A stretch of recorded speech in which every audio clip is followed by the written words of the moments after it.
neurotransmitters in the brain, and there's various different types of receptors. So you think of like serotonin. So I think most people know what serotonin is, at least to a degree. So you have, things like antidepressants tend to work on the serotonin receptors, or psychedelics tend to work on the serotonin receptors. So when you think of, ayahuasca or LSD or DMT or psilocybin, those are all serotonergic drugs or substances.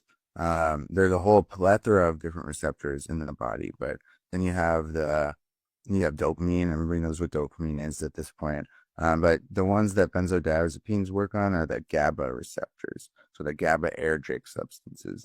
And you have your GABA system and your glutamate system, which are very intertwined. GABA is your inhibitory system, so it's relaxing, it lowers inhibitions, it increases sociability, things of that nature.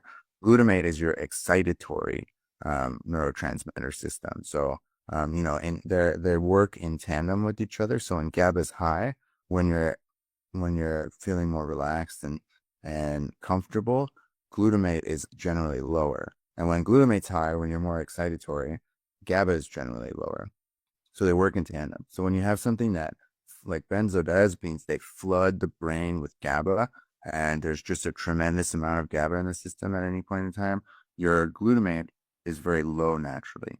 And then over time, those GABA receptors get downregulated, meaning they pump out less GABA normally. So you need more and more of the substance to, get that same relief and feeling. And when you stop these, this is where you get, withdrawals that can kill people, which benzodiazepines and alcohol, both working on the GABA receptors. When you stop these substances, your glutamate goes through the roof and your GABA goes basically down to nothing. And glutamate through the roof is what causes neurotoxicity. It's what can cause seizures. So like it's very